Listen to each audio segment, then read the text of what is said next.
Jean-Paul Adam, ministre des Affaires étrangères des Seychelles.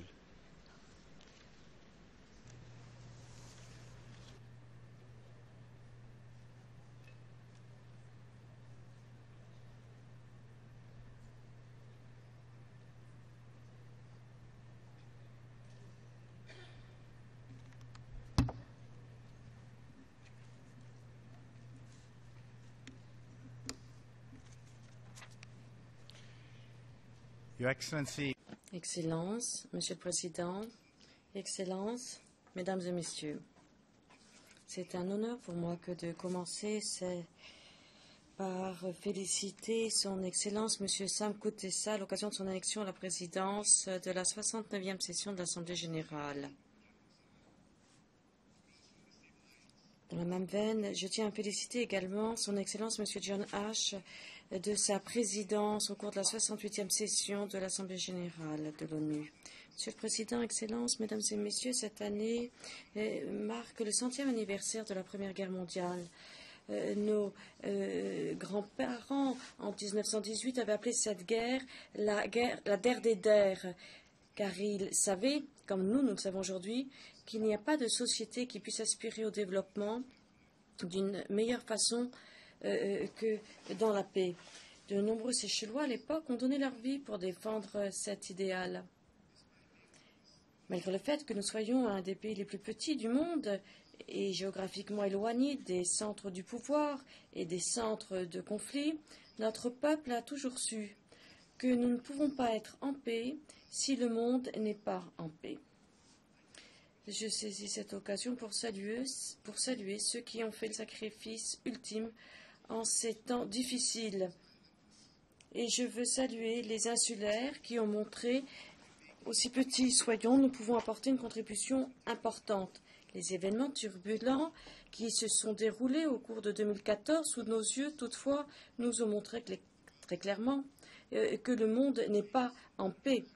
Les assassinats barbares d'activités terroristes dans le monde mondial nous ont rappelé la menace posée par le terrorisme et les souffrances imposées aux victimes innocentes. Ceci s'accompagne de la multiplication de conflits régionaux et d'instabilité au sein des États. Pour mettre en place la paix, nous devons renforcer notre engagement pour le multilatéralisme via l'ONU, tout en veillant à ce que nous accordions la plus haute priorité à un développement plus effectif et pour tous.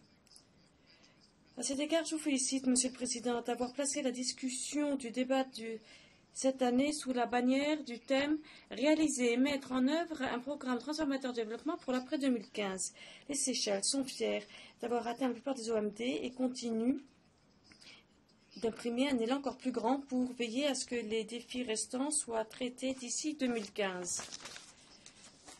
Pour les PUD, les objectifs de développement durable sont essentiels pour transformer le développement. Je dois reconnaître que le cadre de développement actuel de la majorité des institutions de développement n'est toujours pas favorable au développement des PUD. La plupart des acquis en matière de développement sont encore mesurés via le PIB. Or, ceci ne reflète pas de façon adéquate les menaces qui pèsent sur le développement humain, ni les opportunités qui existent, en particulier dans les PUD. Les Seychelles se félicitent de l'issue de la 3e conférence internationale sur les PUD qui a eu lieu à Apia, Samoa. Et je voudrais en particulier remercier le gouvernement et le peuple de Samoa de leur rôle chef de file pour mettre en place la plateforme pour soutenir le développement des PUD. Les Seychelles ont défendu 3 priorités qui sont issues de ce document final de la conférence. D'abord, le besoin d'un indice de vulnérabilité qui doit être utilisé comme un outil plus effectif pour traiter des besoins de développement des PUD. Deuxièmement, le besoin de traiter de la dette accablante des PUD via des moyens novateurs, comme par exemple l'échange de dettes contre adaptation au climat. Troisièmement, le besoin de créer des possibilités sur les PUD fondées sur leurs atouts. D'où le besoin de soutenir une approche économie bleue, où les PUD peuvent mieux utiliser leur potentiel océanique. Nous pouvons devenir de grandes puissances des océans.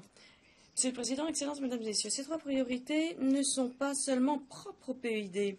Les difficultés de développement des PID soulignent les lacunes du cadre de développement pour l'ensemble des pays en développement. Un indice de vulnérabilité nous permet de cibler les domaines qui rendent nos sociétés plus vulnérables. Un indice de vulnérabilité effectif adopté par l'ONU nous permettrait de mieux cibler les besoins divers des PID et des PMA, ainsi que des pays sans accès au littoral, ainsi que des États menacés par la désertification ou de ceux qui sont plus enclins aux catastrophes naturelles. C'est une perspective inclusive globale du développement. Faire nôtre l'économie bleue des océans nous permet d'élargir les perspectives de développement pour l'ensemble de la planète. Il est grand temps de bien comprendre le potentiel immense qu'offrent nos océans. Nous ne pouvons pas appliquer les principes de l'économie verte ou du développement durable sans reconnaître qu'il faut les appliquer aussi dans les océans. Plus de 70% de notre planète est couverte par les océans et les mers. Pour les pays en développement, l'océan est une chance commune à saisir. Aussi, il est essentiel que nous traitions de façon idoine des océans via un objectif de développement durable distinct. Monsieur le Président, Excellences, Mesdames et Messieurs, le droit au développement nous appartient à tous. Le vrai développement, donc, ce n'est pas simplement la croissance économique, ce n'est pas seulement la création, la richesse que peut créer un pays. Non, il s'agit de l'amélioration constante dont nous avons besoin pour le bien-être de nos peuples. Il s'agit de pouvoir mettre en place un avenir pour nos enfants fondé sur des chances offertes à tous. Fort de cette logique, je répète l'appel lancé à la communauté internationale de n'épargner aucun effort pour aider les pays de l'Afrique de l'Ouest pour surmonter la pandémie de l'Ebola, qui est un problème de santé d'ampleur internationale. Garantir que les communautés touchées, taxées au soutien médical idoine ne sauveront pas seulement des vies en Afrique de l'Ouest, mais dans le monde entier. Ebola n'est pas un problème africain, c'est un problème mondial. Excellences, Mesdames et Messieurs, nous sommes également encore préoccupés par les conclusions du 5e rapport d'évaluation du GIEC sur le changement climatique. Et c'est pourquoi les PID ont toujours souligné l'importance de la recherche scientifique menée sur le changement climatique qui indique que même une augmentation de 1,5 degré Celsius nuirait à tous les pays, même si ce sont les îles qui sont sur la première ligne. Mais les sciences nous disent également que nous avons encore une solution possible où nous pourrions, si nous agissons de façon décisive et effective. Un accord juridiquement contraignant qui ouvrirait le cap pour des augmentations qui ne dépasseraient pas 2 degrés Celsius est encore réalisable. Mais pour ce faire, il faut que tous les pays, grands, petits, y contribuent. Ce n'est pas un sujet dont on peut débattre ultérieurement. Non, nous avons tous les partenaires à veiller à ce que la conférence Avenir des partis qui va siéger à Lima au Pérou jettera les bases pour conclure un accord pertinent et juridiquement contraignant à Paris en 2015. Je voudrais également répéter l'importance d'honorer les engagements pris pour mobiliser conjointement 100 milliards de dollars chaque année d'ici 2020 pour la pleine utilisation du Fonds vert pour le climat dont on devrait tirer parti le plus tôt possible. Je vais souligner également l'importance de garantir que les plus vulnérables, en particulier parmi les PID et les pays africains, aient accès aux ressources idoines aussitôt que possible. Nous lançons un appel également pour que les PID puissent compter parmi les acteurs du changement climatique et donc se voient allouer un siège permanent au comité exécutif du mécanisme de Varsovie sur les pertes et dommages associés aux répercussions climatiques. Les Seychelles continueront de plaider pour une solution à la dette qui piège nombre d'entre nous. Une solution proposée par les Seychelles en partenariat avec Nature Conservancy, une ONG internationale, et c'est une proposition d'adaptation contre dette. Les PID sont souvent limités dans leur développement compte tenu de leur ratio dette-PIB.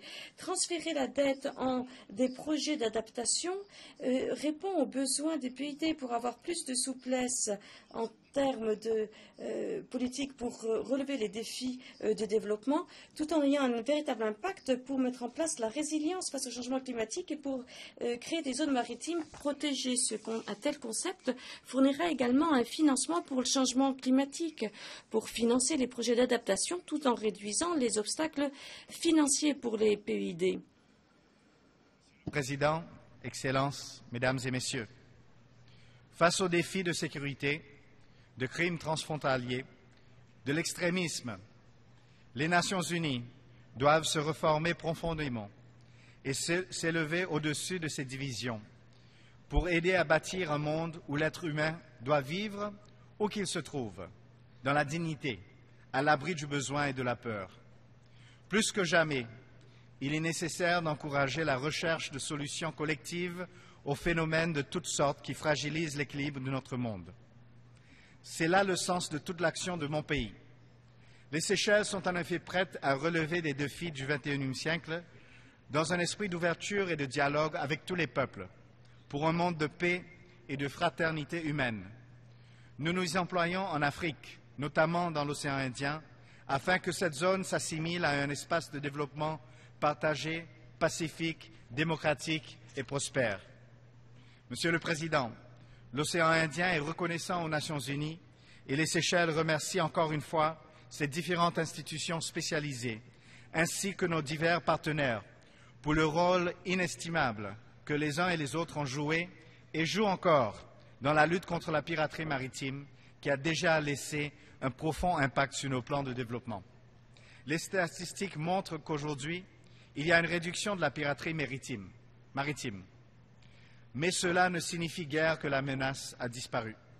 Face à cela, nous devons rester vigilants. Et nous avons toujours besoin du soutien de tous, ne serait-ce que pour aider à effacer les profondes séquelles qu'elle a laissées sur notre économie. Au fil des années, la piraterie maritime a eu de graves répercussions sur la pêche, sur le tourisme, le transport maritime et les services portuaires. Les Seychelles continueront toujours à œuvrer en bonne intelligence avec tous ses partenaires, car tout relâchement face à un tel phénomène imprévisible pourrait prêter à conséquence. Les Seychelles participent activement avec les partenaires de notre région et au-delà à mieux cibler les organisateurs de trafic transfrontalier dans la zone de l'océan Indien. Nous avons établi un centre de renseignement régional qui permet une meilleure coordination entre les forces de notre région et qui vise aussi de mieux gérer la surveillance et la protection de notre espace maritime partagé contre des menaces partagées, que ce soit la piraterie, le trafic de stupéfiants ou la pêche illégale. Dans la même veine, les Seychelles continueront à appuyer la décision prise par le Conseil de sécurité des Nations unies visant à renforcer le partenariat ONU-Union africaine en Somalie. Une mission difficile pour laquelle je tiens à affirmer notre solidarité à tout le personnel africain et de l'ONU qui est impliqué. J'en profite pour demander à la communauté internationale de continuer à apporter son appui aux efforts visant à rétablir la paix et la réconciliation dans ce pays. La communauté internationale ne doit pas perdre patience au vu des résultats mitigés qui ont été atteints jusque-là. Pour notre part, nous avons engagé des actions tant au niveau bilatéral et qu'avec d'autres partenaires régionaux et multilatéraux visant à aider la Somalie à renforcer ses capacités dans des domaines tels que la gestion et le développement de la pêche. Il est du ressort des Nations unies d'indiquer toujours la voie, d'inspirer les efforts nécessaires, de faire converger les moyens de la lutte et de les coordonner avec les États concernés. Monsieur le Président, les Seychelles expriment également leur solidarité avec tous les pays africains touchés par des conflits ou l'instabilité. Nous nous engageons à travailler ensemble pour que nous puissions bâtir ensemble, dans l'Union africaine, cette Afrique transformée qui nous envisageons à travers notre stratégie 2063. Les Seychelles, comme tous les pays africains, expriment aussi leur solidarité avec le peuple palestinien face au défi de la continuation du conflit au Moyen-Orient et nous réitérons notre vœu de voir un règne de paix entre les deux États voisins sur la base des frontières de 1967. Nous saisissons aussi l'occasion de rappeler l'importance de lever l'embargo économique en place contre le Cuba, pays insulaire qui dépend de son accès au commerce pour mieux soutenir son développement, d'ailleurs comme tous les États insulaires. Monsieur le Président, tous ces problèmes et défis justifient les Nations unies qui restent et resteront non seulement le ferment de la paix et de la sécurité internationale, mais aussi, surtout, la conscience de l'humanité. C'est le lieu pour moi de féliciter le secrétaire général, M. Ban Ki-moon, pour son travail remarquable à la tête de notre organisation, à un moment de l'histoire où l'humanité est confrontée d'énormes défis. Certes, il reste beaucoup à faire, mais l'optimisme demeure, car la barre est dans de bonnes mains. L'ONU s'acquittera efficacement de sa mission si à toutes les nations dont elle est l'émanation, si à toutes les nations, grandes comme petites, il est accordé les moyens et les responsabilités de leur action au service de l'humanité. Les Seychelles, pour leur part, seront toujours là, prêtes à jouer leur rôle à la hauteur de leurs moyens dans cette noble et exaltante mission.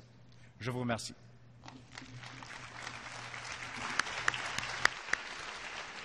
أشكر السيد وزير خارجية سيشل على بيانه.